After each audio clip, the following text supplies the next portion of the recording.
प्रत्येक जीव के लिए इस प्रकार हो गई कि वो हर एक जीव में अपने परमात्मा श्री राम का दर्शन करने लगे। सबकी वंदना करने के बाद गोस्वामी जी ने नाम की वंदना की कि भगवान का नाम क्या है, क्या महत्व है भगवान के नाम का, कि किस प्रकार नाम को जपते जपते, केवल नाम। देखिए हम कितनी कथाओं को पढ़ते हैं, वेदों को पढ़ते हैं, ग्रंथों को पढ़ते हैं, सबको पढ़ने के बाद क्या बात आती है? नाम की। ये सब हम क्यों सुनते हैं, क्यों गाते हैं? ताकि गाते गाते, सुनते सुनते, श्रवण करते करते, महिमा को गाते गाते क्या हो जाए? हमारा मन नाम में लिप्त हो जाए। हमसे कोई ये नहीं पूछेगा कि क्या आपको ग्रंथ याद है, हमसे कोई ये नहीं पूछेगा कि आपको वेद पुराण याद है। ये वेद पुराण शास्त्र कथाएं क्यों होती हैं? ताकि हमें नाम का पता चले। इनको सुनते सुनते हमारे अंदर नाम की उत्पत्ति हो जाए, हमारा रोम रोम भगवान का नाम जपने लग जाए। सबको सुनने के बाद एक निचोड़ निकलता है, क्या? हमें क्या करना है? एक भगवान का नाम जपना है, अन्य कुछ याद करने लायक नहीं है। अगर याद करना है तो प्रभु को याद करना है, गुरुदेव को याद करना है, उसके नाम को याद करना है। गोस्वामी जी नाम की वंदना करने लगे।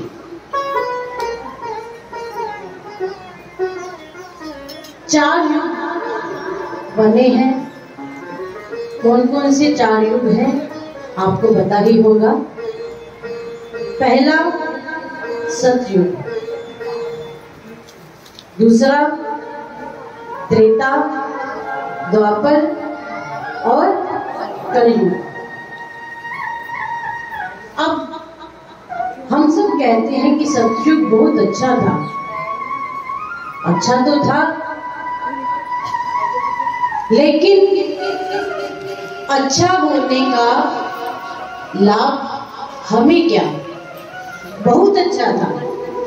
त्रेता कहे बहुत सुंदर था, द्वापर कहे तो उसकी बहुत महत्ता थी, और हम कलयुग को क्या कहते हैं कि कलयुग तो बहुत खराब है। कहते हैं कि भाई कलयुग है, भाई घोर कलयुग है, हम कलयुग में आए हैं तो ये सब करेंगे ही। तो हम सब अगर देखें, कलयुग था तो उनके लिए अच्छा था, जिसके हिस्से में जो आया हो उसको उसी का ही लाभ लेना चाहिए। अगर हमारे पड़ोस में किसी की 10 करोड़ की कोठी है तो हमें उसका लाभ है? नहीं। हमारे हिस्से में अगर झोपड़ी है ना, तो हमारे लिए वही 10 करोड़ की है। क्यों? क्योंकि अगर आप किसी की 10 करोड़ की कोठी में जाकर बैठेंगे ना, तो आपको आराम नहीं मिलेगा। आराम कहां पर आकर मिलेगा? अपनी झोपड़ी में मिलेगा ना। तो हम क्यों सोचे कि कलयुग तो बहुत खराब है। कलयुग की क्या महत्ता बताई गोस्वामी तुलसीदास जी ने। कहने लगे कि कलयुग समझुग आन नहीं, जो नर कर विश्वास। हमें विश्वास में रहना है कि जो हमारा है, जो हमें प्राप्त हुआ है, हमें उसी से ही सब कुछ प्राप्त होगा। इस विश्वास में रहना है। सतयुग अच्छा था। क्यों था?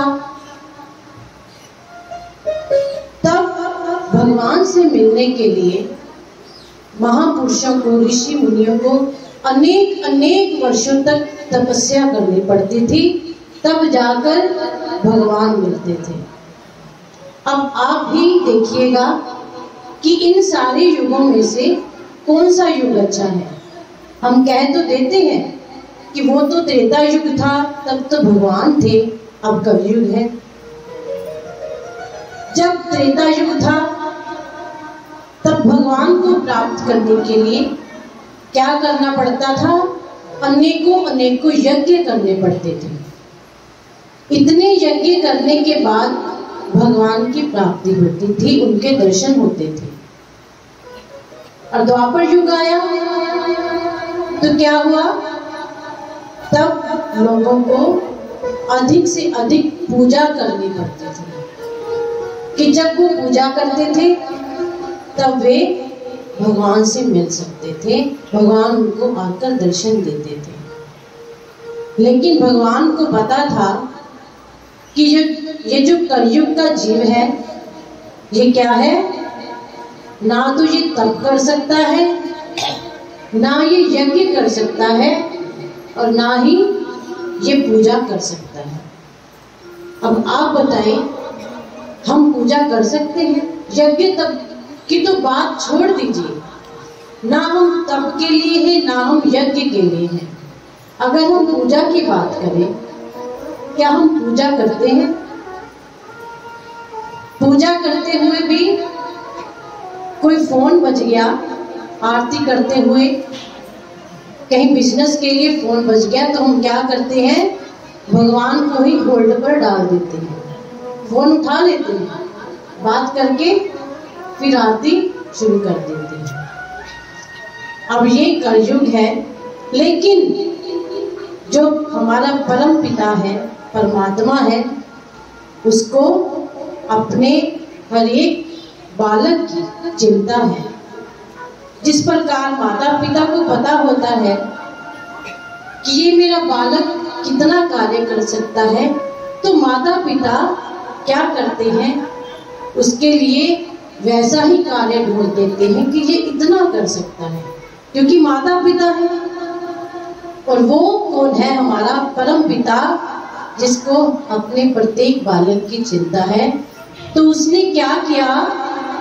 कलयुग के जीवों के लिए केवल एक ही वस्तु बना दी कि उसको केवल नाम जपना है। अन्य वस्तुएं, अन्य कार्य इस कलयुग के जीव के लिए जब नहीं बनी, एक केवल नाम का आसरा रह गया व्यक्ति को,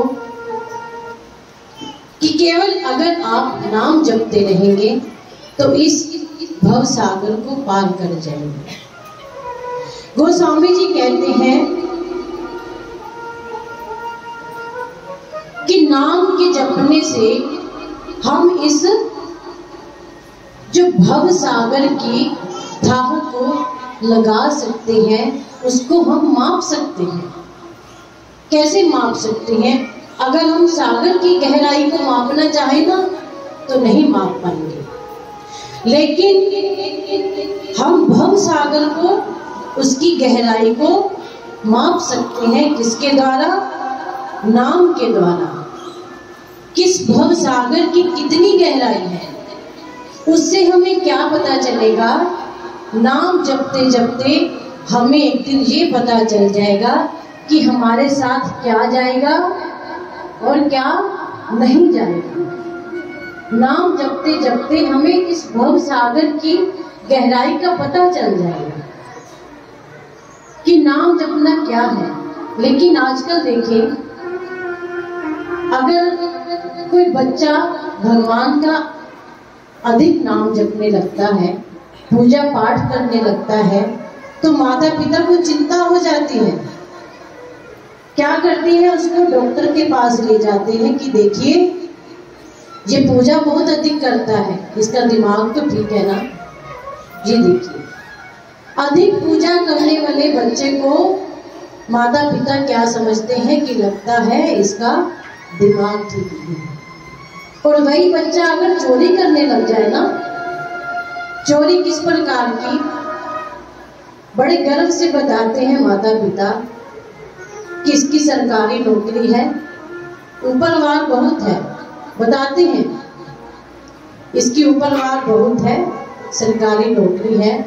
बच्चा चोर बन जाए तब माता पिता प्रसन्न है, लेकिन वही बच्चा अगर अधिक पूजा करने लग जाए तो माता पिता चिंतित हो जाते हैं कि ये अधिक पूजा मत करे।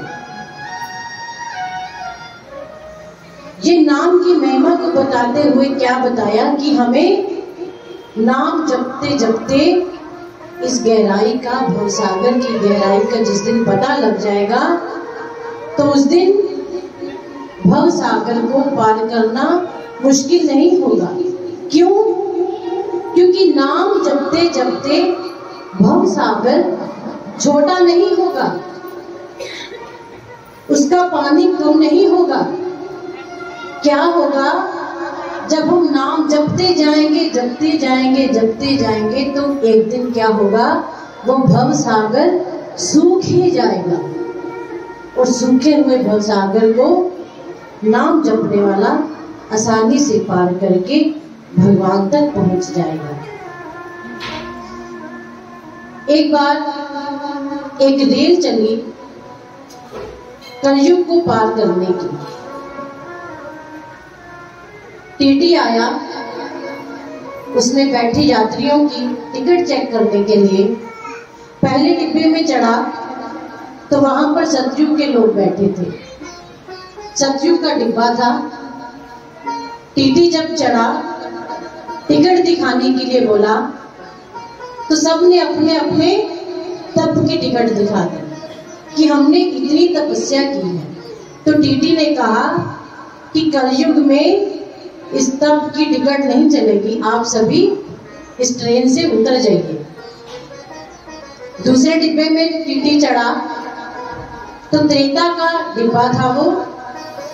जब उसमें चढ़ा, टिकट देखने लगा तो सब अपने अपने यज्ञों की टिकट दिखाने लगे। तो टीटी ने उन सब टिकटों को रद्द करके त्रेता के लोगों को ट्रेन से नीचे उतार दिया। तीसरे डिब्बे में चढ़ा, द्वापर का डिब्बा। टिकट देखने लगा तो सब अपनी अपनी पूजा की टिकट दिखाने लगे कि हमने इतनी इतनी पूजा की। जब पूजा की टिकट देखी तो टीटी ने क्या कहा कि यहाँ तो एक दिन पुरानी टिकट नहीं चलती, आप एक युग पुरानी टिकट दिखा रहे हैं, तो आप भले बनकर इस ट्रेन से अपने आप उतर जाइए, नहीं तो मुझे आपको उतारना पड़ेगा, ये कलयुग की ट्रेन है। और जब चौथे डिब्बे में टीटी चढ़ा,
सभी यात्रियों ने अपनी टिकट दिखा दी?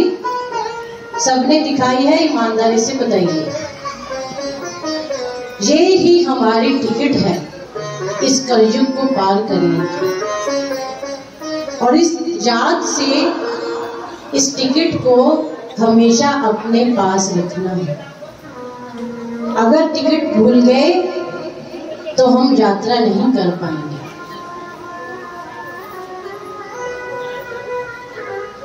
किस प्रकार हमने भगवान के नाम को हमेशा याद करना है अपने जीवन में रहते रहते, ताकि जब हम इस यात्रा को पार करके अपने लक्ष्य तक पहुंचे तो भगवान हमसे जाकर पूछेंगे कि दिखाइए आपने अपने जीवन में क्या क्या किया। तो आप क्या कहेंगे जाकर?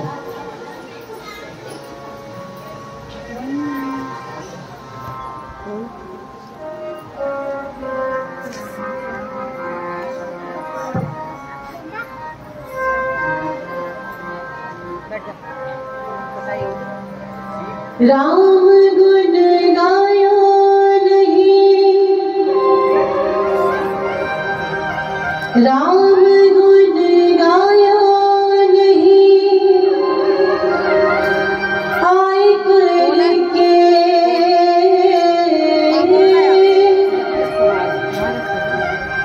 राम गुण गाया नहीं, आए करके यम से कहोगे क्या, जाए करके यम से कहोगे क्या, जाए करके। राम गुण गायो नहीं, आए करके राम गुण गायो नहीं, आए करके यम से कहोगे क्या, जाए करके यम से कहोगे क्या, जाए करके। सीता राम राम राम, सीता राम राम राम, सीता राम राम राम, सीता राम राम राम। राधे श्याम श्याम श्याम, राधे श्याम श्याम श्याम, राधे श्याम श्याम श्याम, राधे श्याम श्याम श्याम, राधे श्याम श्याम श्याम, राधे श्याम श्याम श्याम, राधे श्याम श्याम श्याम, राधे श्याम श्याम श्याम। सीता राम राम राम, सीता राम राम राम, सीता राम राम राम, सीता राम राम राम।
खाते खाते बचपन बीत गया और जब युवानी आई तो क्या हुआ? तरुण भयो तरुण भयो जब तरुण हुआ तब क्या हुआ? प्रिया के हाथों नाचने लगा। नाचती है ना प्रिया, क्या नाच नचवाती है, ये स्वाद हर एक में लिया हुआ है। जो हमारी युवानी इसमें चली जाती है प्रिया द्वारा, मतलब बीवी, जो बीवी है उसके हाथों नाचते नाचते जुबानी बीत जाती है।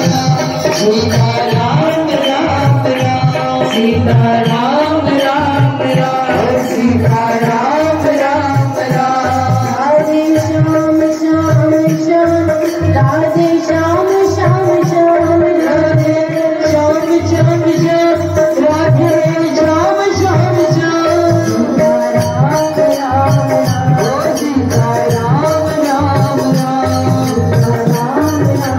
राम राम, राम राम राम, सीता राम राम राम, सीता राम राम राम, सीता राम राम राम, सीता राम राम राम, सीता राम राम राम, सीता राम राम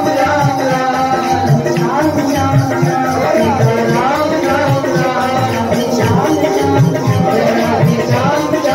राम राम, सीता राम राम राम, सीता राम राम राम,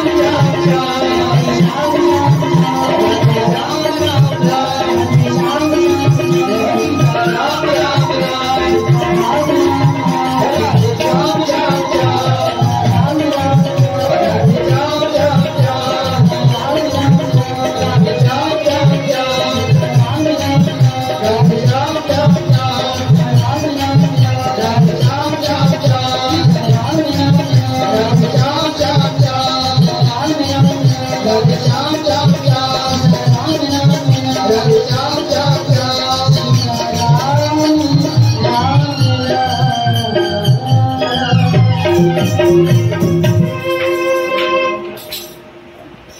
हमें मिला है उसी में हमने क्या करना है? परली पार जाने के लिए अपना आधार कार्ड, अपना लाइसेंस, अपना पासपोर्ट, अपना वीजा यहीं से लगवा कर आगे जाना है, ताकि हमें जाकर कोई आगे यम रोक ना सके। अपना वीजा दिखाते जाएंगे और परले पार होते जाएंगे। इस पार जाने की भी चिंता उतनी होनी चाहिए जितने आज के जमाने में हमें वीजा की चिंता है। जिसको देखो वो वीजा के पीछे है, लेकिन कौन सी स्टैंप होनी चाहिए हमारे पासपोर्ट पे? राम नाम की, कृष्ण नाम की। गोस्वामी जी ने हमें 4 घाट बताए जहां पर श्री राम कथा चल रही है। पहले घाट पर गोस्वामी जी ने जो जो अनुभव किया था, जितनी वो कथा जानते थे उतनी उन्होंने बताई, और फिर क्या कहने लगे गोस्वामी जी कि अब आपको हम दूसरे घाट पर लेकर चलते हैं, जहां पर याज्ञवल्क्य जी भरद्वाज ऋषि को कथा सुना रहे। प्रयागराज में जब माघ महीने में मेला लगता है तो सब संत, ऋषि, मुनि, सब भक्त वहां पर एक माह का कल्पवास करते हैं। वहां पर प्रयागराज में स्नान करते हैं।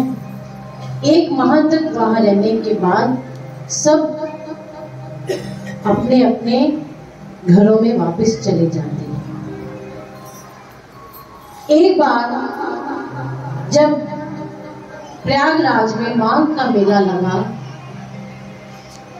एक महीना वहां पे रहते रहते जब सभी संत, ऋषि, मुनि वापस जाने लगे, याज्ञवल्क्य जी जो कि प्रयाग में ही रहते हैं, सभी संतों को विदा करते हुए जब भरद्वाज ऋषि उनसे विदा मांगने आए तो याज्ञवल्क्य जी ने उनको रोक लिया। कहने लगे कि आप अभी मत जाइए, आप कुछ समय के लिए रुक जाइए। तो याज्ञवल्क्य जी भरद्वाज जी को अपने आश्रम पर ले गए, उनको आसन दिया, चरणों को धोया, उनका पूजन किया। उनको बिठाकर भरद्वाज ऋषि याज्ञवल्क्य जी से कहने लगे कि ऋषिवर, मेरा एक संदेह है, मैं अपने संदेह को दूर करना चाहता हूं।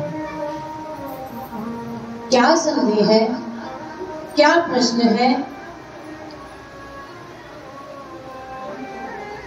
भरद्वाज ऋषि कहने लगे कि गुरुवर, आप मेरे प्रश्न का उत्तर दीजिए। क्या? राम कवन प्रभु पूछहु तो ही कहे बुझाए कृपा निधि मोहि। कि मेरा क्या संदेह है, मेरा क्या प्रश्न है कि राम कवन, कि प्रभु राम कौन है? अब इतने भरद्वाज ऋषि जो कि तपी हैं, हर समय तप में रहते हैं, जिन्होंने कितने यज्ञ कर लिए, तप कर लिए, और आज वो एक संत से क्या पूछ रहे हैं कि राम कौन है? आप में से कोई है जो राम को नहीं जानता? कोई है? नहीं। हम सब राम को जानते हैं, जानते हैं, लेकिन इतने बड़े तपस्वी ऋषि आज क्या प्रश्न पूछने लगे कि भगवान राम कौन है? जब ये प्रश्न किया तो याज्ञवल्क्य जी कहने लगे कि भरद्वाज जी, आप ये कैसा प्रश्न कर रहे हैं? क्या आप नहीं जानते कि राम कौन है? तो ये कथा हमें क्या बता रही है यहाँ पर कि हमें अपने मन के संदेह को अपने बड़ों के आगे किस प्रकार रखना चाहिए, ना कि उनकी बात को टोकते रहना चाहिए। जब उन्होंने पूछा कि क्या आप नहीं जानते कि राम कौन है, तो भरद्वाज जी कहने लगे कि प्रभु, एक राम को तो मैं जानता हूं। तो याज्ञवल्क्य जी कहने लगे, तो आपका क्या प्रश्न है कि आप क्या पूछ रहे हैं? एक राम को आप जानते हैं तो कितने राम हैं? भरद्वाज जी कहने लगे कि प्रभु, एक राम को मैं जानता हूं। कौन से? जो कि अयोध्या के महाराज दशरथ के पुत्र राम हैं, जिनकी कीर्ति चारों ओर फैली हुई है। इनका राज तिलक होने लगा था, लेकिन होते होते ये वनवास में चले गए और वनवास में रावण ने मैया सीता का हनन कर लिया और श्री राम ने रावण से युद्ध किया और रावण को मार दिया और आकर अयोध्या में राम राज्य को स्थापित किया। याज्ञवल्क्य जी कहने लगे, तो आप क्या पूछना चाहते हैं? भरद्वाज जी ने कहा कि प्रभु, मैं पूछ रहा हूं कि एक राम को तो मैं जानता हूं, लेकिन जिस राम को मैं जानता हूं, क्या भगवान शिव भी उसी राम का नाम जपते हैं? क्योंकि जो भगवान शंकर हैं हर समय राम राम में निरत रहते हैं, हर समय राम राम नाम रटते रहते हैं। तो क्या जो मैं राम को जानता हूँ, क्या भगवान शंकर उन्हीं राम को जपते हैं या कोई और राम है? जब ये प्रश्न पूछा तो याज्ञवल्क्य जी मुस्कुराने लगे। क्या कहने लगे? चतुराई तुम्हारी मैं जानी, राम भगत तुम मन क्रम बानी, चाहूं सुने राम गुण गूढ़ा,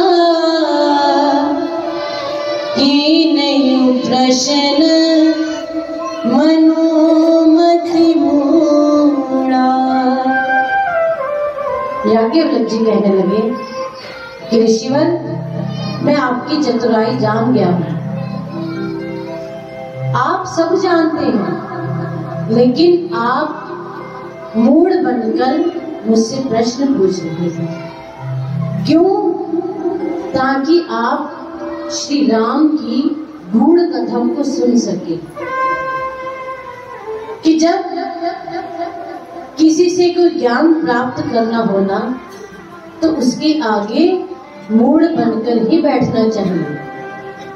किसी समझदार के आगे अगर हम समझदार बन गए ना तो मूर्खता में पकड़े ही जाएंगे।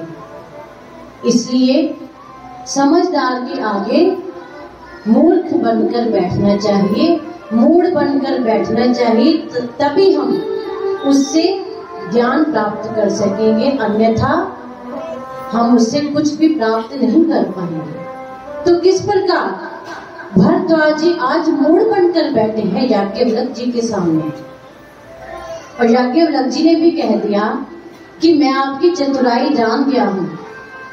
सब जानते हुए भी आप केवल राम कथा को सुनना चाहते हैं, इसलिए आपने ऐसा प्रश्न किया। कभी भी संत जनों के पास जाएं तो उनकी परीक्षा लेते हुए प्रश्न मत करें। प्रश्न करना है, क्या प्रश्न करना चाहिए कि जिससे उनके मुख से हमारे लिए कोई वचन निकले, कि जो वचन उनके मुंह से निकलेंगे वो हमारे लिए, वो हमें धन्य कर देंगे। इस प्रकार के वचन उनके मुख से सुनने के लिए उनसे बात करनी चाहिए, ना कि गुरुजनों के आगे, संत जनों के आगे अपना दुखड़ा रोना चाहिए। हम क्या करते हैं कि अपनी छोटी छोटी परेशानियों को गुरुदेव के आगे रखते हैं। आज के युग की सबसे बड़ी विपत्ति क्या है कि गुरुवर मेरा काम धंधा नहीं है, गुरुवर मेरी भैंस दूध नहीं देती, गुरुवर मेरा मकान नहीं बन रहा। ये गुरुजनों के आगे बातें करने की नहीं है। उनसे बातें कीजिए तो क्या कहे कि हमारा भजन कम है। किस प्रकार हम भजन पर लगेंगे? एक प्रश्न, केवल एक विपत्ति हमारे जीवन में है कि हम भजन में नहीं लग पा रहे हैं, लेकिन हम उस विपत्ति को भूल जाते हैं। बाकी भी बत्तियां हमें नजर आती हैं, लेकिन आज भरद्वाज जी ने हम सबके लिए याज्ञवल्क्य जी से ये प्रश्न किया कि राम कौन है। तब याज्ञवल्क्य बताने लगे कि आप जो ये राम कथा सुनना चाहते हैं, मैं आपको वो कथा सुनाऊंगा, लेकिन उससे पहले मैं आपको एक कथा सुनाता हूं। क्या कि मां पार्वती ने भगवान शंकर से भी एक बार यही प्रश्न किया था कि प्रभु ये राम कौन है। तो मैं आपको वो कथा सुनाता हूँ। याज्ञवल्क्य जी कथा सुनाने लगे दूसरे घाट पर, कहने लगे, एक बार त्रेता युग माही शंभु गए कुंभज ऋषि पाही। एक बार त्रेता युग माही शंभु गए कुंभज ऋषि पाही। सब सखी जग जननी भवानी पूज्य ऋषि अखिलेश जानी। सब सखी जग जननी भवानी पूज्य ऋषि अखिलेश जानी। राम कथा मुनि बरज बखानी सुनि महेश परम सुख पानी। राम कथा मुनि बरज बखानी सुनि महेश परम सुख पानी।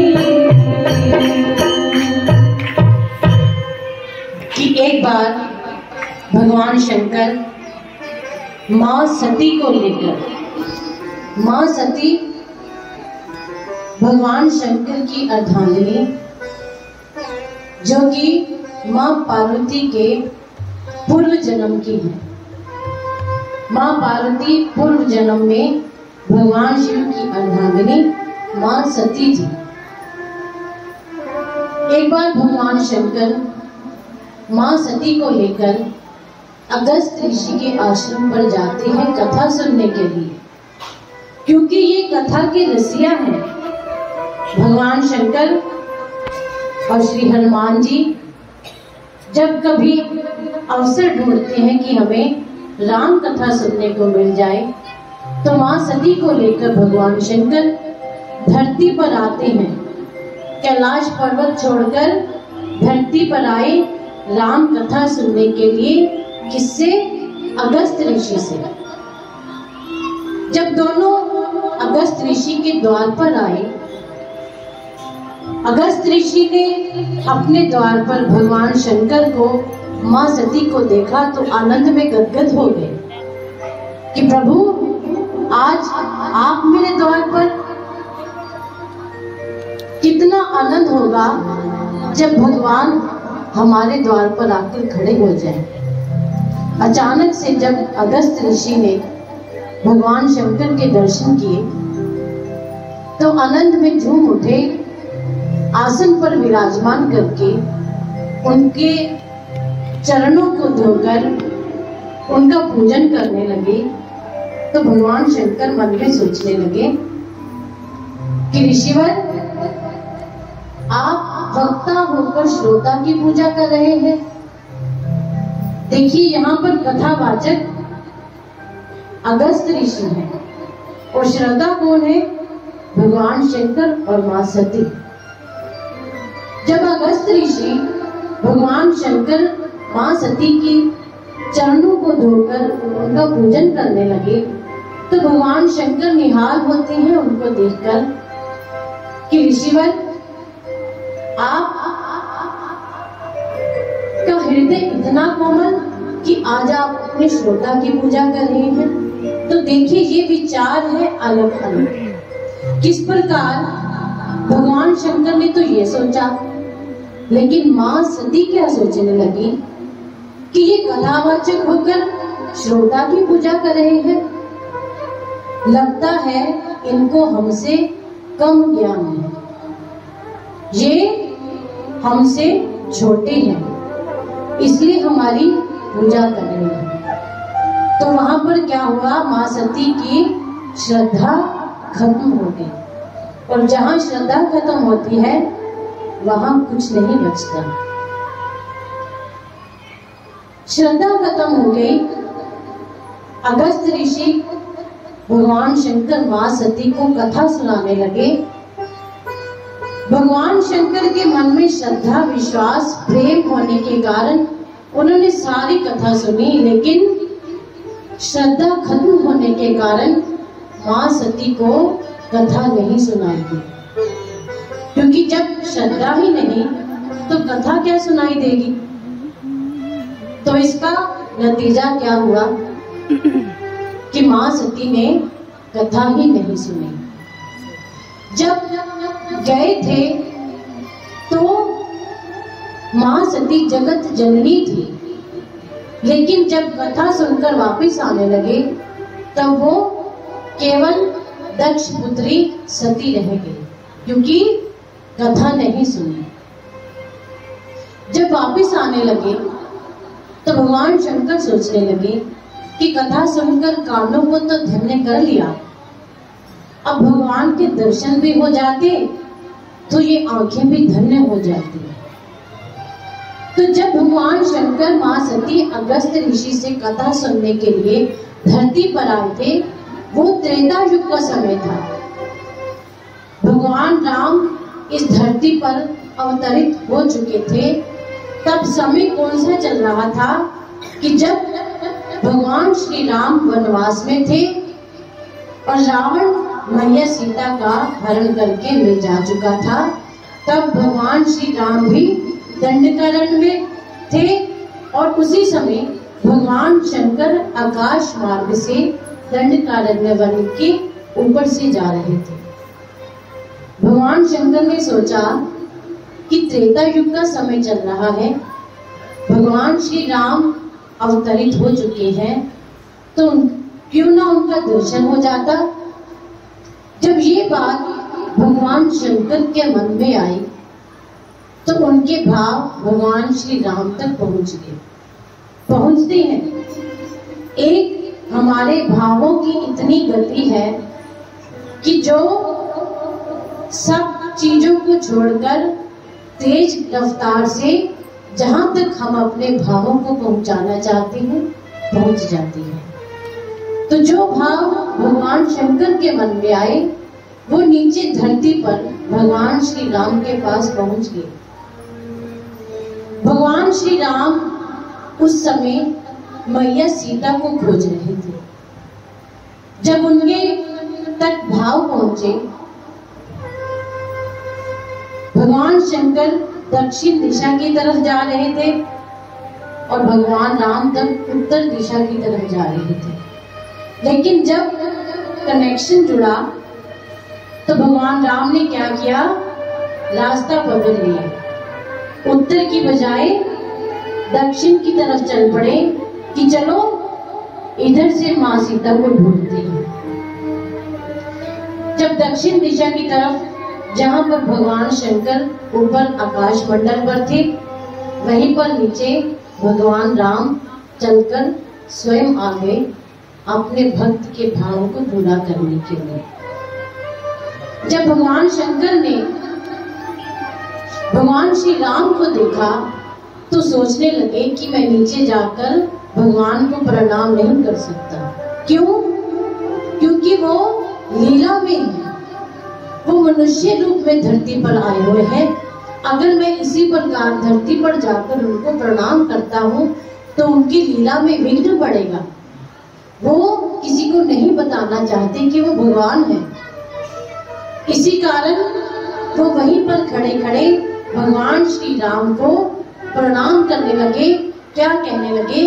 जय सच्चिदानंद पावन भगवान को प्रणाम करने लगे, गदगद होने लगे और डमरू बजाकर नाचने लगे। अब देखिए वो समय क्या था कि मां सीता को भगवान राम ढूंढ रहे थे, तो लीला में भगवान श्री राम रो रहे थे।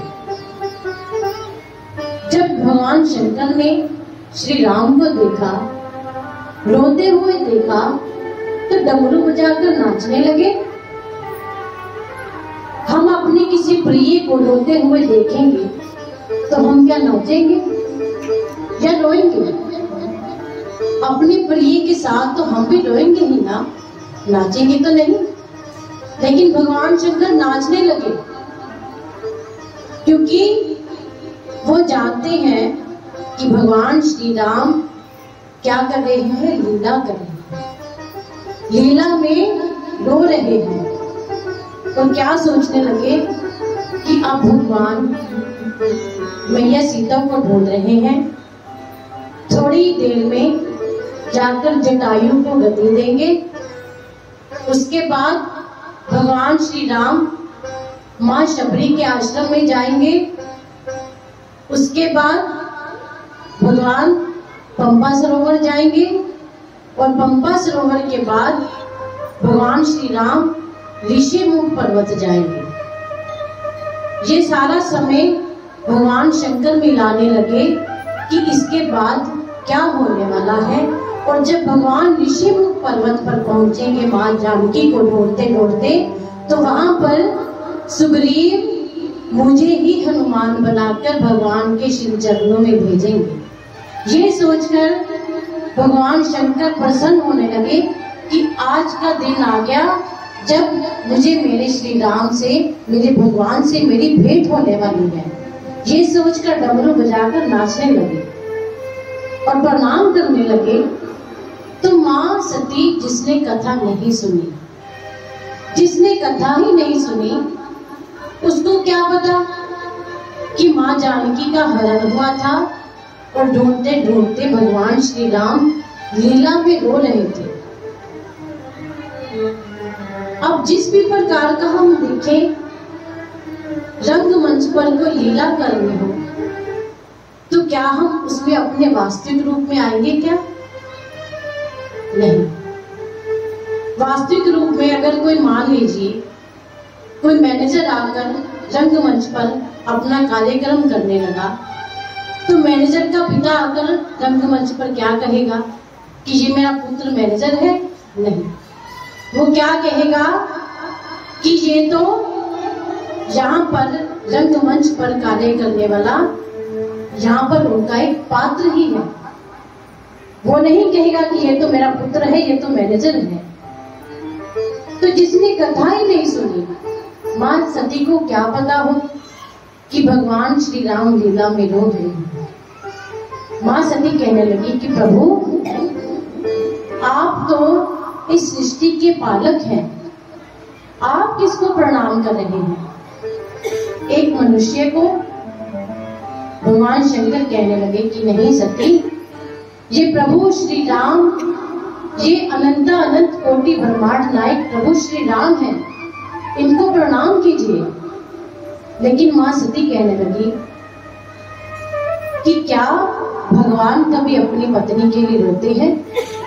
ये भगवान नहीं हो सकते। भगवान शंकर ने बहुत प्रकार से समझाया, लेकिन मां सती नहीं मानी।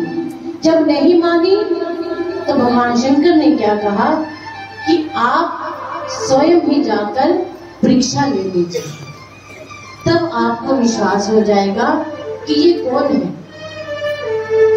जब मां सती वहां से जाने लगी, भगवान शंकर ने 3-4 बार समझाया। तो कहा जाता है कि जब हमारे जीवन में हमारे समझाने पर कोई नहीं समझता, तो फिर उसको समझाना छोड़ दीजिए। किसके भरोसे? कि होई सोई जो राम रचिया, को करी तर्क बढ़ावे साखा, कि अब वही होगा जो राम जी ने रचना की है। भगवान शंकर ने छोड़ दिया भगवान पर, राम पर, कि अब वही होगा जो रचा गया है। मां सती परीक्षा लेने के लिए गई, तो भगवान श्री राम क्या करने लगे?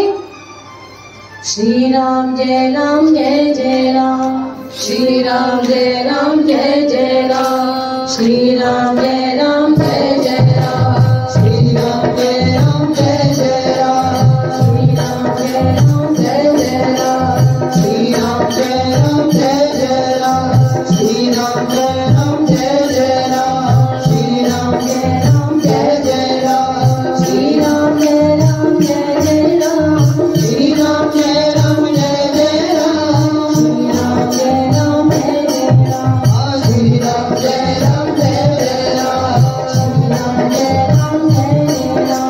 श्री राम जय राम जय जय राम, श्री राम जय राम जय जय राम, श्री राम जय राम जय जय राम।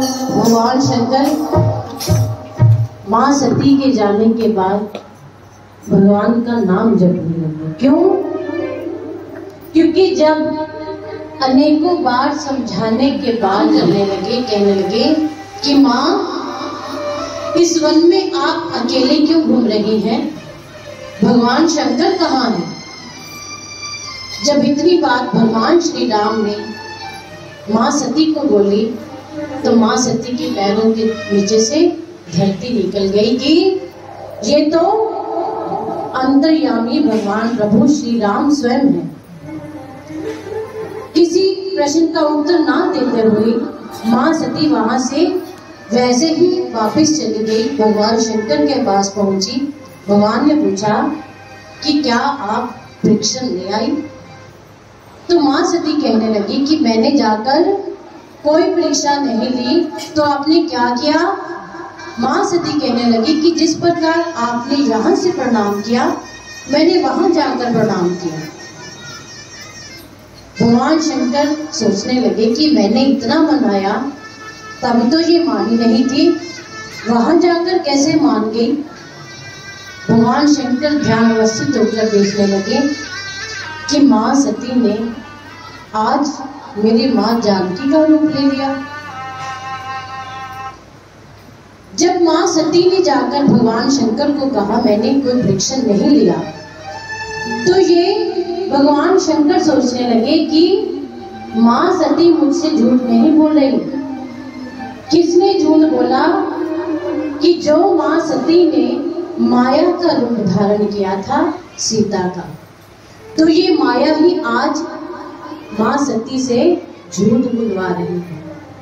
भगवान शंकर ने ये सोचकर, क्योंकि कथा कहती है कि जहां पर अपने संबंधों का निर्वाह हमेशा करना हो वहां पर उसके दोषों को देखना बंद कीजिए।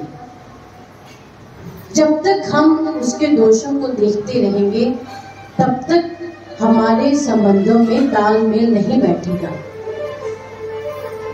जब हम जहां पर संबंध स्थापित करना है, जहां पर निरंतर हमेशा अपने संबंध का निर्वाह करना है, बनाकर रखना है, तो उसमें दोषों को देखना समाप्त कीजिए। भगवान शंकर ने मां सती में दोष नहीं देखा।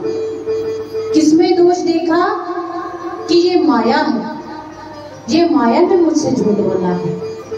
लेकिन भगवान शंकर ने सोचा कि माँ सती ने मेरी माँ जानकी का रूप ले लिया, तो आज के बाद जब भी मैं सती को देखूंगा तो मैं इनके अंदर अपनी माता के दर्शन करूंगा।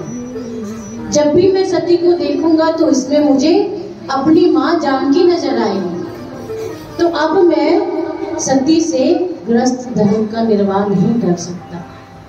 संकल्प ले लिया भगवान शंकर ने तभी कि आज के बाद माँ सती के मुझसे पत्नी के रूप में भेंट नहीं होगी। जब ऐसा संकल्प लिया भगवान शंकर ने तो आकाशवाणी भगवान शंकर की जय जयकार करने लगी कि आप जैसा संकल्पवान और कोई नहीं हो सकता, जैसा संकल्प आपने ले लिया।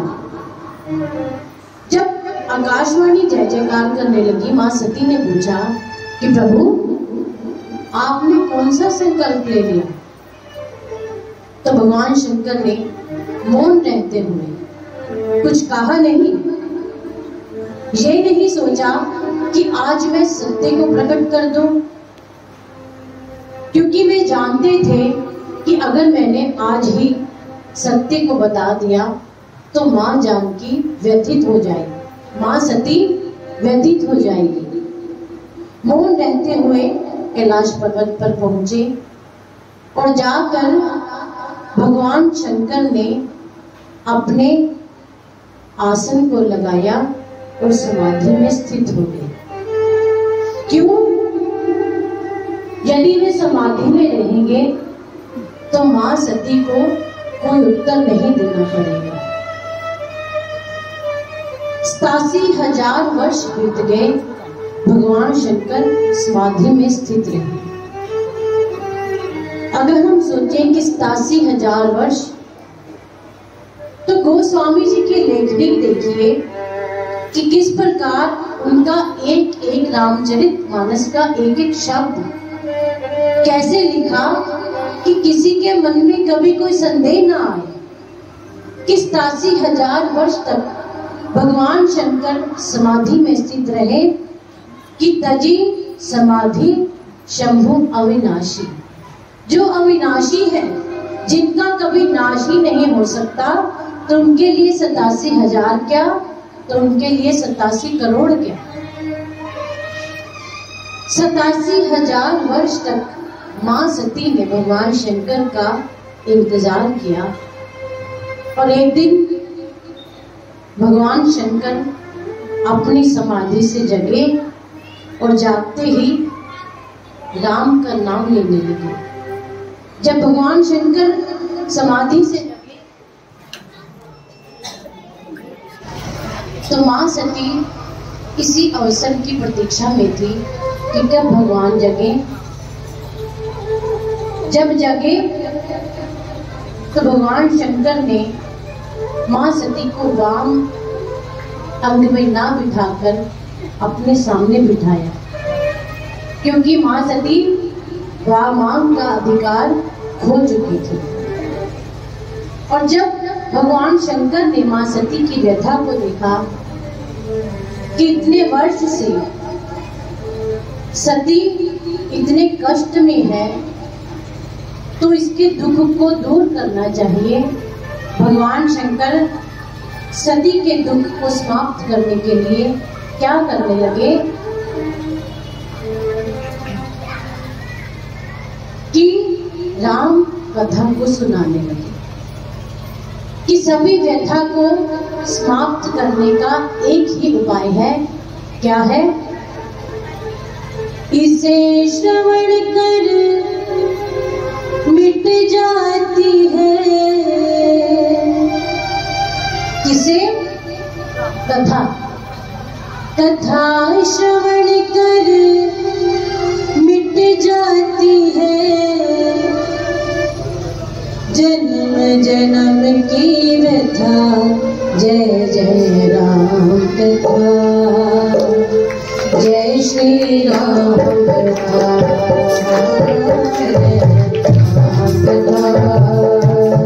जय श्री राम कथा।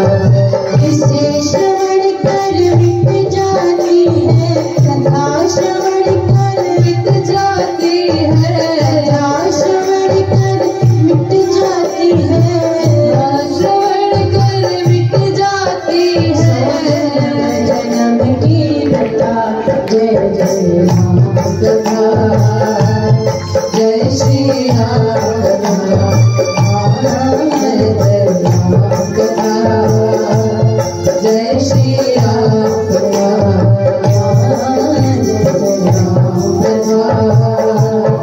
जय श्री राम कथा, जय राम कथा, जय श्री राम कथा। कथा को श्रवण करने से ही व्यक्ति की व्यथा मिट सकती है। जब भगवान शंकर मां सती को कथा सुनाने लगे तो अचानक क्या होता है कि आकाश मार्ग से सभी देवी देवता अपने अपने विमानों को लेकर जा रहे हैं। कहाँ जा रहे हैं? उसी समय मां सती के पिता दक्ष, जिसको कि प्रजापतियों का नायक बना दिया गया है, उन्होंने एक समारोह रखा है। वहां पर सभी देवी देवता अपने विमानों को लेकर जाने लगे। तो क्या हुआ, उधर भगवान शंकर मां सती को कथा सुना रहे हैं, लेकिन मां सती का ध्यान किधर है कि ऊपर आकाश मार्ग से ये देवी देवताओं के विमान कहां जा रहे हैं। तो मां सती का ध्यान कथा में नहीं है, जिस प्रकार हमारा ध्यान नहीं है ना। मां सती का ध्यान कथा में नहीं था, कहां चला गया कि आकाश मार्ग से सभी लोग कहां जाने लगे। पूछने लगी कथा के बीच में ही कि प्रभु आप पहले ये बताइए कि ये सब लोग कहां जा रहे हैं। तो भगवान शंकर कहने लगे कि सती आप इनको जाने दीजिए जहां पर जा रहे हैं, आप ध्यान से कथा को सुनिए। लेकिन मां जानकी नहीं सुन पा रही। तो क्या हुआ, भगवान शंकर ने सोचा कि पहले तुमने अगस्त ऋषि के मुंह से कथा नहीं सुनी, अब तुम मेरे मुख से कथा नहीं सुन रही हो, तो तुम्हारा कल्याण होने वाला नहीं। जब ये सोचा, मां सती बार बार पूछने लगी, तो भगवान शंकर बताने लगे कि ये सब आपके पिता के घर जा रही है, कि आपके पिता ने एक यज्ञ की रचना की है, वहां इन सबको निमंत्रण दिया है। तो मां सती कहने लगी कि ये सब वहां जा रहे हैं, तो प्रभु क्या आपको निमंत्रण नहीं आया। भगवान शंकर कहने लगे कि नहीं देवी, किसी कारण आपके पिताजी दक्ष प्रजापति किसी कारणवश मुझसे रुष्ट हो गए थे, उस कारण से उन्होंने आज हमें निमंत्रण नहीं दिया, इसलिए आप आराम से कथा सुनिए। लेकिन मां सती का ध्यान तो अपने पिता के घर चला। ये आदत है, ये स्वभाव है माताओं का। चाहे वृद्ध हो जाए, लेकिन पिता के घर का कोई व्यक्ति आ जाए, व्यक्ति तो छोड़ो, अपने मायके का कुत्ता भी आ जाए ना, तो वो भी बड़ा प्यारा लगता है। तो जब पिता के घर का नाम सुना, तो कथा की तरफ से सारा ध्यान हट गया। कहाँ चला गया? अपने पिता के घर, अपने मायके, कि वहां पर ना जाने क्या हो रहा होगा, मेरी सभी बहनें वहां पर होंगी, ना जाने वो क्या क्या करेंगी वहां पर, कि अपने पिता के घर जाने का शौक। वृद्धा हो जाएंगी माताएं, लेकिन ये शौक समाप्त नहीं होता, उनके मन में ये बना ही रहता है कि कौन सा दिन आए जब हम अपने पिता के घर जाएं। मां सती सोचने लगी कि 87,000 वर्ष हो गए मुझे दुख में रहते रहते, कि मैं अपने पिता के घर जाऊंगी तो मुझे वहां पर प्यार मिलेगा, दुलार मिलेगा। तो भगवान शंकर को कहने लगी कि आप भी चलिए, हम दोनों वहां पर चलेंगे। भगवान शंकर ने बताया कि सती हमें निमंत्रण नहीं आया। तो कहने लगी कि पिता के घर जाने का निमंत्रण हो या ना हो, ये तो मेरे पिताजी का घर है। तो भगवान शंकर ने कहा कि भूल से निमंत्रण ना आए तो कोई बात नहीं, लेकिन अगर जानबूझकर हमें नहीं वहां पर निमंत्रण दिया, नहीं बुलाया गया, तो वहां जाने में हमारी भलाई नहीं है। लेकिन मां सती नहीं मानी, कहने लगी कि आप मुझे जाने दीजिए, मैं वहां जाऊंगी तो वहां जाकर आपको निमंत्रण भिजवा दूंगी, तब वहां पर आप आ जाइएगा। भगवान समझ गए शंकर कि अब मां सती का ध्यान कथा में तो नहीं लगेगा, तो जहाँ पर ध्यान है इनको वहाँ भेज देना चाहिए। भगवान शंकर ने 2 गणों के सहित माँ सती को पिता दक्ष के घर भेज दिया।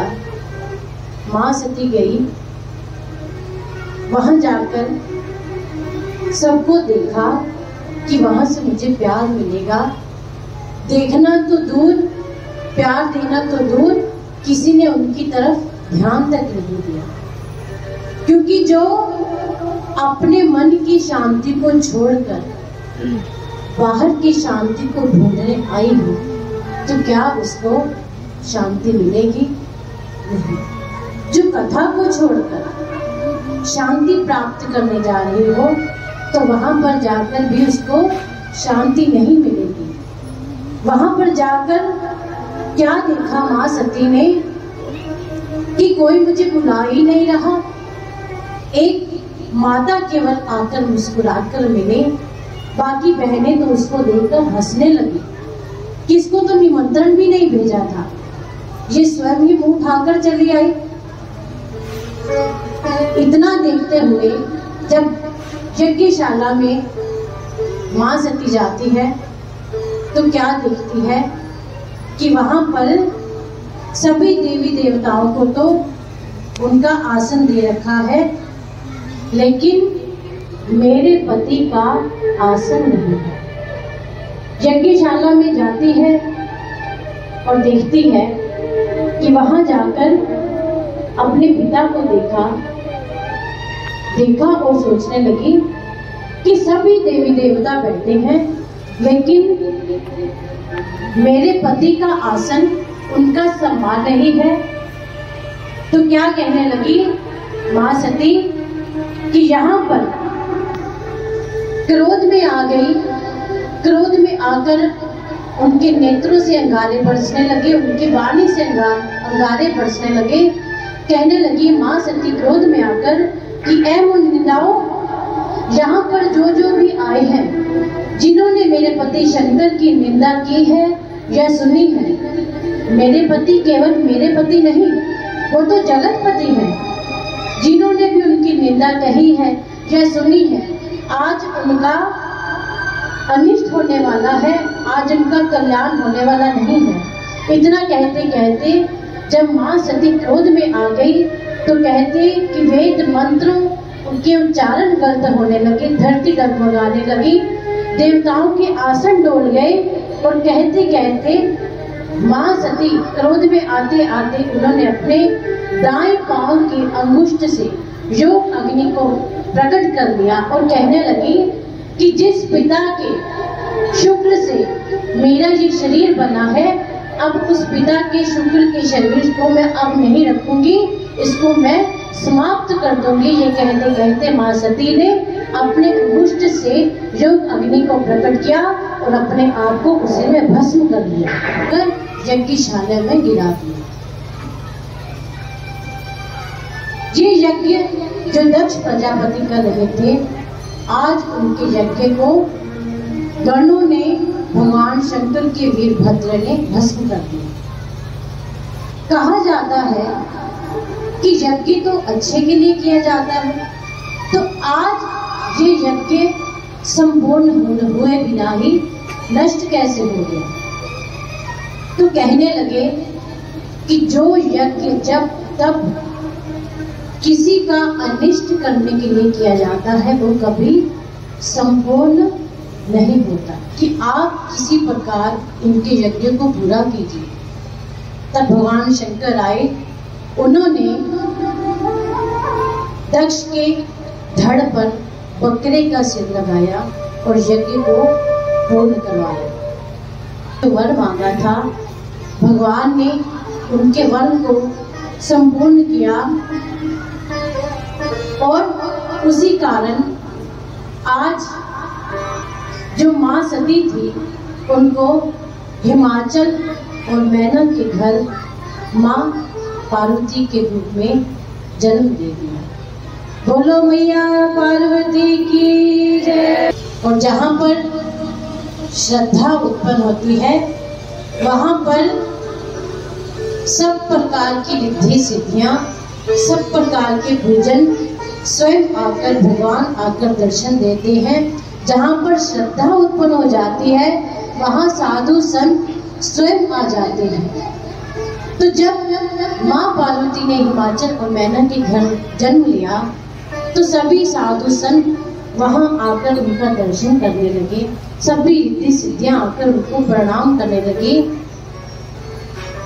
जब नारद जी को पता चला कि माँ पार्वती का जन्म हुआ है तो हिमाचल जी के घर माँ पार्वती का दर्शन करने जाते हैं। इस प्रकार दोष किस प्रकार गुणों में बदल जाते हैं कि अगर कोई गरीब व्यक्ति फटा हुआ कपड़ा डालकर आ जाए तो क्या लगता है कि ये गरीब है, लेकिन अमीर जो कि बहुत अमीर है फटी हुई पैंट डालकर आ जाए घुटनों से तो क्या कहते हैं, ये फैशन है, ये ब्रांडेड है, ये तो सबसे महंगी पैंट है। देखिए बात एक ही है, कपड़ा फटा हुआ है, लेकिन अगर गरीब डालता है तो दोष है और अगर अमीर डालता है तो वो गुण है। यही बात नारद जी कहने लगे कि अगर इनका विवाह भगवान शंकर से हो जाता है तो इनके दोष ना बनकर गुणों में बदल जाएंगे। तो पूछने लगे कि इनका विवाह भगवान शंकर से कैसे होगा। तो नारद जी बताने लगे कि अगर पार्वती तपस्या करे तो इनका विवाह भगवान शंकर से हो सकता है। तो हिमाचल और मैना कहने लगे कि अभी तो हमारी पुत्री बहुत छोटी है, तो क्या आप ऐसा अनुष्ठान कर सकते हैं कि जो तब उनके द्वारा किया जाएगा वो आप कर देंगे। तो नारद जी कहने लगे कि नहीं, ये साधना, ये तप, ये पूजन इनको स्वयं ही करना पड़ेगा। तो माँ पार्वती स्वयं ही अपनी माँ से आकर कहने लगती है कि माँ, रात को एक बाबा मेरे स्वप्न में आए थे, तो वो कहने लगे कि आप जाकर तप कीजिए। माँ मैना सोचने लगी कि मेरी पुत्री ने मेरी समस्या को हल कर दिया। कि एक माँ कैसे कहती अपनी पुत्री को कि पुत्री तू जाकर तप कर, नहीं कह सकती। तो कहने लगे कि बालक वही है जो अपने माता पिता की समस्या को उनके कहने से पहले ही समझ जाता है। उनके माता पिता को बच्चों को कहना ना पड़े कि बच्चा मेरी ये समस्या है, क्या तुम हल कर सकते हो। सही मायने में पुत्र पुत्री वही है जो माता पिता की समस्या को समझते हुए उनका हल उनके कहने से पहले ही निकाल दे। तो माँ पार्वती ने जब कहा कि मैं तप करने के लिए जाऊंगी, माँ पार्वती तप करने के लिए जाती है। हजारों वर्ष माँ पार्वती ने कंदमूल फल खाए और कितने सौ वर्ष माँ ने साग पात खाए और उसके बाद कितने वर्ष केवल जल पीकर रह गए। इतने वर्ष तप करते करते माँ पार्वती को हो गए। तब करते करते एक दिन क्या हुआ कि आकाशवाणी हुई कि ऐ देवी, जितना आपने तप कर लिया है आज तक इतना तप कोई भी ना कर पाता, कि आपका तप पूरा हुआ। हम आपको वर देते हैं कि आपका विवाह भगवान शंकर से होगा। उससे पहले आपके पिता आपको लेने आएंगे, सप्तऋषि आपकी परीक्षा लेने आएंगे। तो परीक्षा देते हुए आप अपने पिता के साथ घर जाएंगे, तब जाकर आपका विवाह भगवान शंकर के साथ संपन्न होगा।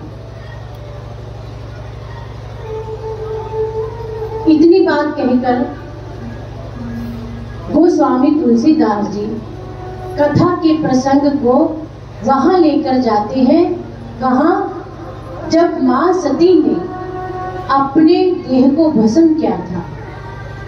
मां सती के भस्म होने के बाद भगवान शंकर अवधूत अवस्था में रहने लगे थे। जहां तहां भगवान का जप होते देखते, संकीर्तन होते देखते वहां जाकर बैठ जाते। अवधूत अवस्था आ गई उन पर। कभी समाधि में रहते, कभी संकीर्तन में रहते। यहाँ तहां रहते रहते एक दिन भगवान शंकर हिमालय पर्वत पर जाकर ध्यान में बैठ गए। तो उससे वरदान मांगने को कहते हैं, कुछ मांगने को कहते हैं। लेकिन आज हम आपसे कुछ मांगने आए हैं। भगवान शंकर कहने लगे कि प्रभु मैं आपको क्या दे सकता हूँ। भगवान श्री राम कहने लगे कि शंकर जी, बहुत समय हो गया, मां सती के देह भस्म करने के बाद आप तब से ध्यान में अवस्थित हैं। अब वही मां सती पार्वती के रूप में जन्म ले चुकी है। उन्होंने तब इतना कर लिया है कि अब वो आपको अपने पति के रूप में पाएंगी, तो आप जाकर मां पार्वती से विवाह कीजिए। भगवान शंकर कहने लगे कि प्रभु पहले आप ग्रस्त में डालते हैं, फिर आप ध्यान में डालते हैं, और आज आप फिर मुझसे आकर ग्रस्त आश्रम में जाने को कह रहे हैं। लेकिन वही बात कि अपने से श्रेष्ठ के आगे प्रश्न चिन्ह न लगाकर उनकी आज्ञा को शिरोधार्य किया भगवान शंकर ने, कि ये कहते हुए कि आप मेरे माता पिता बंधु सखा सब कुछ है, आपकी आज्ञा को मैं ना चाहते हुए भी शिरोधार्य करूंगा। भगवान शंकर ने सहमति दी विवाह करने की। और उधर जब मां पार्वती ने तप किया, और इधर क्या हुआ, भगवान शंकर ने सप्त ऋषियों को भेजा कि आप अब जाकर पहले मां पार्वती की परीक्षा लीजिए। मां पार्वती की परीक्षा कैसे ली जाए कि पहले उनको जाकर देखिए कि उनके मन में क्या है। क्या अभी भी उनके मन में किसी प्रकार की माया तो नहीं बैठी? क्या उनके मन में भगवान के लिए प्रेम है? क्या उनके मन में मुझे प्राप्त करने की पात्रता है? क्योंकि भगवान शंकर विश्वास है। कहने लगे कि क्या मुझे प्राप्त कर सकती हैं? यह तो सही रहेगा, लेकिन आपने आने में देरी कर दी। क्यों? क्योंकि अब जो स्वरूप मैं अपने मन में बिठा चुकी हूँ, उसको अब कोई नहीं निकाल सकता। अब जिनकी लगन मेरे मन में लग गई है, उसको कोई नहीं मिटा सकता। माँ क्या कहने लगी, लगन तुमसे तो जो होगा देखा जाएगा, लगन इनसे लगा बैठे, लगन इनसे लगा बैठे, जो होगा देखा जाएगा, लगन इनसे लगा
अब किसी से कुछ लेना देना नहीं है। अब जिनकी लगन मुझे लग गई, सारी दुनिया से मन को हटा लिया। जो सबसे दिल हटा बैठे, जो सबसे हटा बैठे,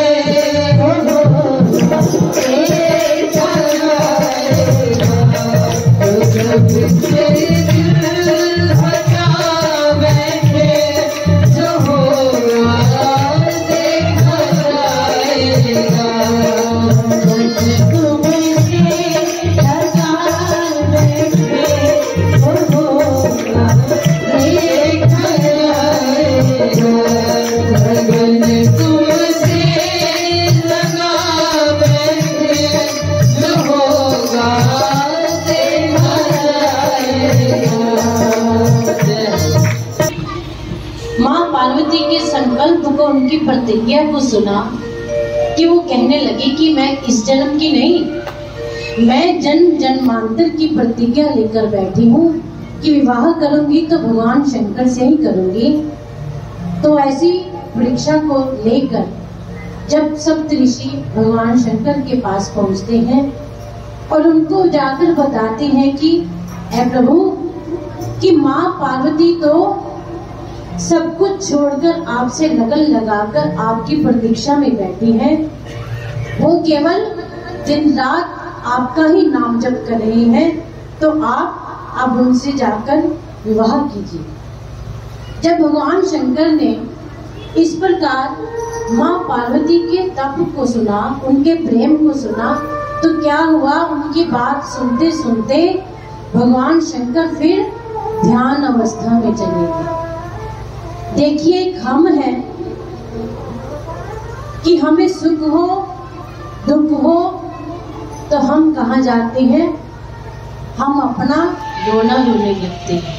लेकिन एक भगवान शंकर है, उनको सुख मिले या दुख मिले, वो कहाँ जाते हैं, अपने ध्यान में अपने राम के पास जाते हैं। भगवान शंकर ने जब माँ पार्वती के प्रेम को सुना, सुनते सुनते अपने भगवान श्री राम के प्रेम में मस्त हो गए कि प्रभु, ये क्या आपका प्रेम है, क्या आपकी लीला है। उधर भगवान शंकर ध्यान में मग्न हो गए और इधर एक दैत्य तारकासुर ने जन्म ले लिया, जो कि देवताओं को जाकर उनके साथ जाकर युद्ध करने लगा, उनको नष्ट करने लगा, यज्ञ को समाप्त करने लगा। जो भी देवी देवताओं का हिस्सा यज्ञों में होता था, उनको नहीं लेने देता था।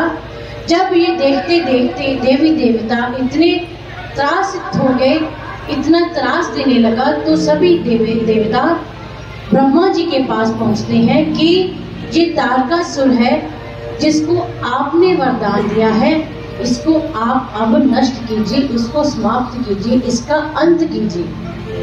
तो ब्रह्मा जी कहने लगे कि जो भी तप करेगा तो मेरा कर्म बनता है कि मैं उसको वरदान दूं। लेकिन अब वरदान देने के बाद जो उसको समाप्त कर सकता है तारकासुर को, वो कौन है, भगवान शंकर के पुत्र। कहने लगे कि आप उनके पास जाइए कि वो विवाह करेंगे, उनका पुत्र होगा, तो वो तारकासुर को नष्ट करेगा, वो उसका अंत करेगा। अब जब ब्रह्मा जी ने देवताओं को ये हल बताया, तो देवता सब एक दूसरे का मुंह देखने लगे कि इन्होंने तो बड़ी आसानी से बता दिया कि भगवान शंकर का पुत्र तारकासुर का अंत करेगा, लेकिन भगवान शंकर का पुत्र आएगा कहाँ से। ये समस्या, एक समस्या खत्म हुई तो दूसरी उत्पन्न हुई। कहने लगे कि आप भगवान शंकर के पास जाइए। कहने लगे कि वो तो समाधिस्थ हैं, उनकी समाधि को कौन खोलेगा। जब सबने विचार विमर्श किया तो क्या सोचा गया कि कामदेव को बुलाया जाए भगवान शंकर की समाधि को खोलने के लिए। कामदेव को बुलाया, उनको समझाया कि आपको भगवान शंकर की समाधि को खोलना है। तो कामदेव ने कहा कि आप सब जानते हैं ना कि भगवान शंकर की समाधि को खोलने का नतीजा क्या होगा। कहने लगे कि जानते तो हैं। तो उनको क्या प्रलोभन देने लगे कि अभी तो आप एक शरीर में हैं, लेकिन जब आप ये पुरुषार्थ का कार्य करेंगे ना तो आपकी हर जगह पर फोटो छपेगी कि आप ये पुरुषार्थ का कार्य कीजिए। तो हम सब क्या कहने कर चुके हैं, आप चलकर विवाह की तैयारी कीजिए। तो ब्रह्मा जी ने सप्त ऋषियों को हिमाचल के पास भेजा लग्न पत्रिका लेने के लिए कि आप जाकर विवाह का मुहूर्त निकलवा कर आइए। तो ब्रह्मा जी ने शीघ्रता की कि आप कल का ही मुहूर्त निकलवा के लाना। लेकिन जो सप्त ऋषि थे उनको ब्रह्मा जी से भी ज्यादा जल्दी हो गई कि भगवान शंकर का जल्दी से विवाह हो जाए। वो गए कल की बजाय आज का ही मुहूर्त निकलवा कर ले आए कि शादी तो आज की ही है। जब लग्न पत्रिका आने कि अब क्या होगा। अब देखिए, भगवान शंकर के कोई रिश्तेदार नहीं है, लेकिन हम भगवान शंकर की शादी में आए हैं। तो अपने मन से, अपना भगवान से कोई ना कोई संबंध अवश्य बना ले कि मैं माँ हूँ, मैं भाभी हूँ, मैं बहन हूँ। आज हम भगवान शंकर का श्रृंगार हम करेंगे। कोई बहन बनकर करेगा, कोई भाभी बनकर करेगा। जब भगवान शंकर चिंतातुर हो गए कि शादी तो हमारी है, लेकिन दूल्हा हमने बनना है, लेकिन दूल्हा को सजाने के लिए कोई आया ही नहीं, हम स्वयं कैसे दूल्हा बने। तो जो भगवान शंकर के गण हैं वे भगवान से कहने लगे, अपने मन के द्वारा, अपने भावों के द्वारा भगवान शंकर को पहले सजाएंगे। कैसे? आपने क्या बोलना है, जय शिव शंकर जय भोला। ठीक है, शिव ही शंभु गण कर ही सिंगारा, जय शिव शंकर जय भोला। शिव ही शंभु गण कर ही सिंगारा, जय शिव शंकर जय भोला। जटा मुकुट रही मोर समाया, जय शिव शंकर जय भोला। जटा मुकुट रही मोर समाया, जय शिव शंकर जय भोला। कुंडल कंकन पहने माला, जय शिव शंकर जय भोला। कुंडल कंकन पहने प्याला, जय शिव शंकर जय। भगवान शिव की जटाओं को ऊपर बांध दिया। ऊपर बांधा तो गण प्रसन्न हो गए देखकर कि पगड़ी का काम समाप्त, कि भगवान शंकर की पगड़ी तो बन गई। पगड़ी बन गई। अब पगड़ी तो विवाह में सभी डालते हैं ना। कैसे पता चलेगा कि दूल्हे राजा कौन है? दूल्हे राजा की निशानी क्या है? उसके आगे मोर बना होता है। क्या बना होता है? सेहरा बना होता है। अब सेहरा कहाँ से लाए? जो भगवान शंकर के गण है, भगवान शंकर का बाजार क्या है? शमशान घाट। उनको कोई भी वस्तु चाहिए होती है तो अपने बाजार में जाते हैं। उनका बाजार कहाँ है? शमशान घाट में। जब गणों ने देखा, भगवान शंकर से कहने लगे कि आपके सेहरे पर तो मोर, पगड़ी पर सेहरा बना होना चाहिए। तो भगवान शंकर पूछने लगे कि वो क्या होता है। तो गण बताने लगे किस प्रकार चेहरे पर सेहरा बंधता है, तो वो बस एक दिन के लिए डालना है प्रभु। एक दिन के बाद उसका क्या करेंगे?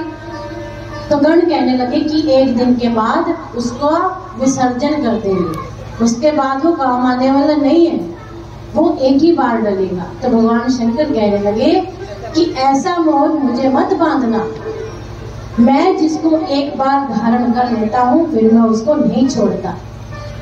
तो ऐसा मोह कहाँ से लाया जाए? सेहरा कहाँ से लाया जाए? तो गणों ने क्या सोचा कि सेहरा किस प्रकार का होता है, तो एक पर्वत की कंदरा में गए जहां पर नाग सांप नाच रहे थे। क्यों ना नाचे, भगवान शंकर का विवाह है, नाचेंगे तो है नहीं। तो गण गए, वहां जाकर कहा कि 20 mm से जितने पतले सांप है ना नीचे, वो सारे बाहर आ जाए। तो जितने भी सांप थे पतले पतले, वो पर्वत की कंदरा से नाचते नाचते बाहर आ गए। तो गणों ने क्या किया, उन पतले पतले नागों को पकड़ा, उनके मुंह को पकड़ा, मुंह को बांध दिया। तो जो सांप थे उनका मुंह सबका ऐसे बन गया और जो उनकी पूंछ थी नीचे लटकने लगी। वो कहाँ बांध दिया भगवान शंकर के, यहाँ कि सेहरा बन गया, सांपों की पतली पतली पूंछ आगे चेहरे पर लटकने लगी। तो सोचने लगे कि अब सेहरे का काम खत्म। अब सोचने लगे कि कानों में, तो कानों में क्या किया, छोटे छोटे क्या, कहां से लाए कुंडल, कुंडल कहां से मिले, बिच्छू। और भी कुंडल तो डालेंगे नहीं, उनका श्रृंगार क्या है, सांप बिच्छू। कानों में छोटे छोटे एक जैसे, ये नहीं कि एक तरफ दूसरा दूसरी तरफ दूसरा, जिनका रंग मिलता जुलता था मिलाकर 2 बिच्छू लेकर आए और भगवान शंकर के कानों में डाल दिए, जो कि वहां पर हल्का हल्का रेंगने लगे, चमक मारने लगे। कानों में कुंडल डाल दिए, हाथों में कंगन सांपों के ही डाल दिए और यहाँ पर बाजूबंद भी सांपों का डाल दिया।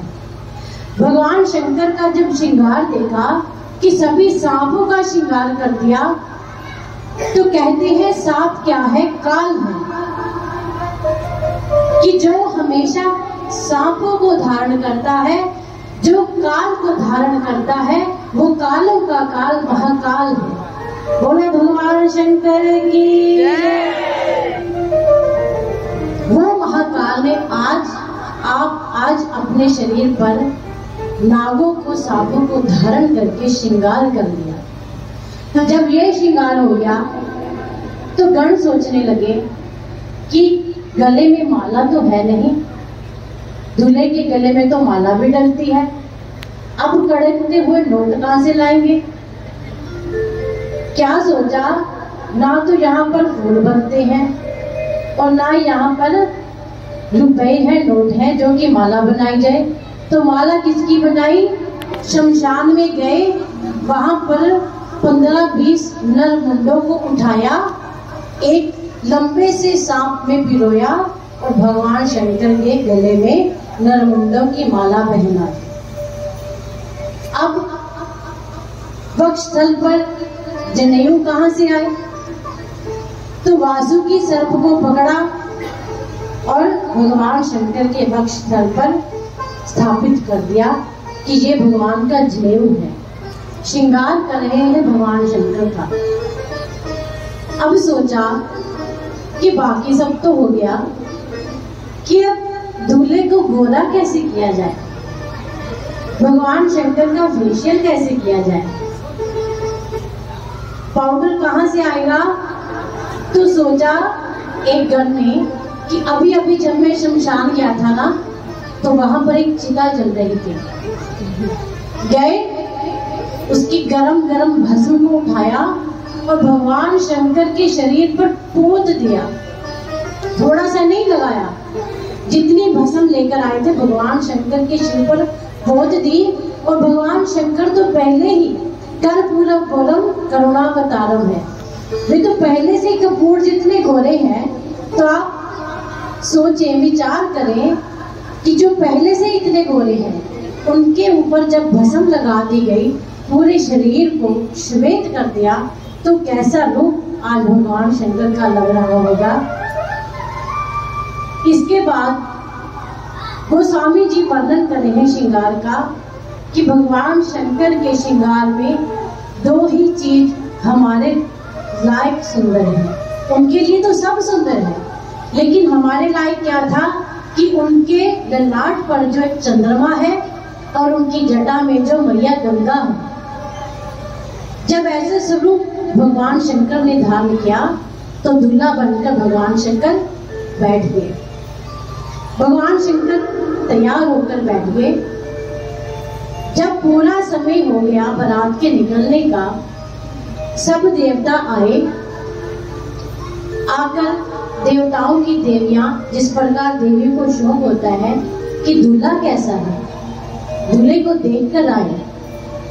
मन में सोच के चले, जिस प्रकार स्वयं श्रृंगार करके आई थी, उनके देवता सज धज कर आए थे, तो मन में यही विचार था कि देखें दूल्हा हमारे देव से सुंदर है या कम है। ये सोचकर आई। पूछा कि दूल्हे राजा कहाँ है, तो एक गृहण ने बताया कि दूल्हा देखना है, जाइए जाइए अंदर जाइए, जाके सारी सुंदरता आपको दिखाई दे जाएगी कि हमारे दूल्हे राजा कितने सुंदर हैं। जब देवियां जाती हैं, घूंघट निकालकर, घूंघट में से, इतने घूंघट में से थोड़ा सा घूंघट उठाकर दूल्हे को देखना चाहा। जब ऐसा रूप दूल्हे का देखा जो कि सांपों से ढका हुआ था, देखकर कहने लगे अरे वाह, ऐसा दूल्हा, ऐसे दूल्हे से कौन शादी करेगा? ऐसे दुल्हन के लिए भी कोई दुल्हन बनाई गई है क्या?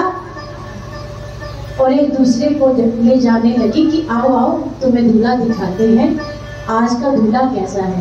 प्रसन्न होने लगी।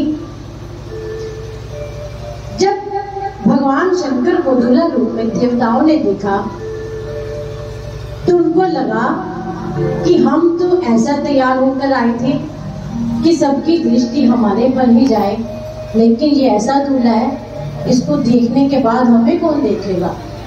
क्योंकि जो विचित्र चीज होती है ना, सब उसको देखते हैं। किसको देखने के बाद हमें कौन देखेगा, हमें कौन पूछेगा?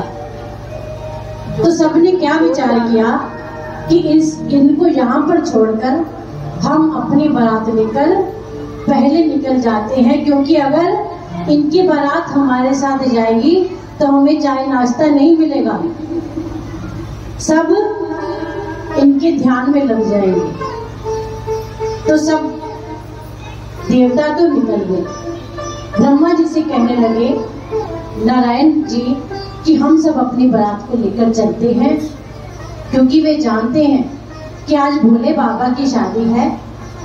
ये तो देवताओं के भी स्वामी है और भूतों के भी स्वामी है। इनके बारातों में तो भूत प्रेत भी आएंगे। अगर उनको नहीं बुलाया तो क्या फायदा, हम सब बाराती बनकर जाएंगे। तो सब देवता अपनी अपनी जमात लेकर निकल पड़े। और उधर से नंदी कहने लगा कि प्रभु सभी बाराती आगे निकल गए, आप कहो तो मैं सबसे आगे निकल जाऊं। भगवान शंकर कहने लगे कि नहीं, ये सब अपनी अपनी जमात के साथ जा रहे हैं, हम भी अपनी जमात के साथ जाएंगे, हम अपनी बारात के साथ जाएंगे। तो श्रृंगी भृंगी को कहने लगे भगवान शंकर कि अपनी जमात को बुलाइए। तो कहने लगे श्रृंगी भृंगी कि हमने तो उनको इनविटेशन ही नहीं दिया, सब तो तैयार होकर आ गए, उनको तो हमने बुलाया ही नहीं। तो भगवान शंकर कहने लगे कि भूतों को कौन इनविटेशन देता है, वो बेचारे तो अपने आप जब मन करे उठकर आ जाते हैं, उनको कौन बुलाता है।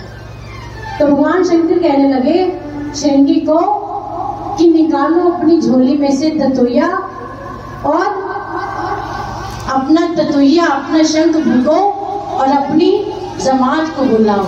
जैसे ही श्रृंगी ने अपना ततोइया निकाला, बजाया, तो सभी भूत प्रेत डाकनी हाकनी सब भूतवा बुढ़वा सब हर प्रकार के भूत भगवान शंकर की शादी में वहां पर क्या कह कर उपस्थित होते हैं, हर हर महादेव, हर हर महादेव, हर हर महादेव, हर हर महादेव, हर हर। इस खोपड़ी पे डालकर खाएंगे। और कैसे कैसे भूत है कि किसी के सिर ही सिर, किसी के हाथ ही हाथ, किसी का एक भी सिर नहीं और किसी का एक भी हाथ नहीं। जब ऐसे भूत आए भगवान शंकर की शादी में सभी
Inna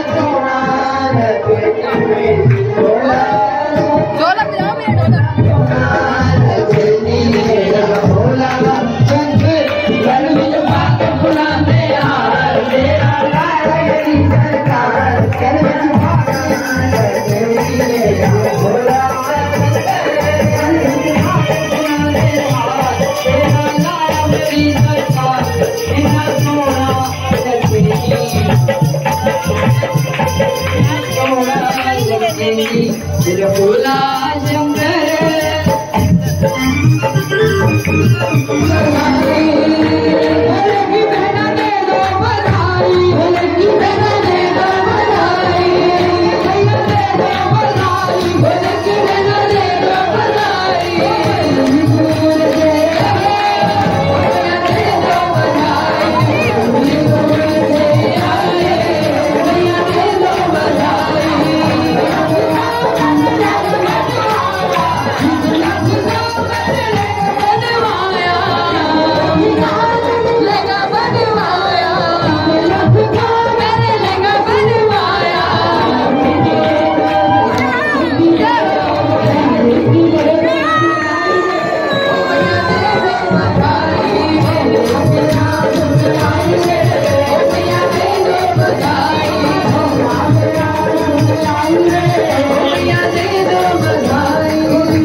जब होगा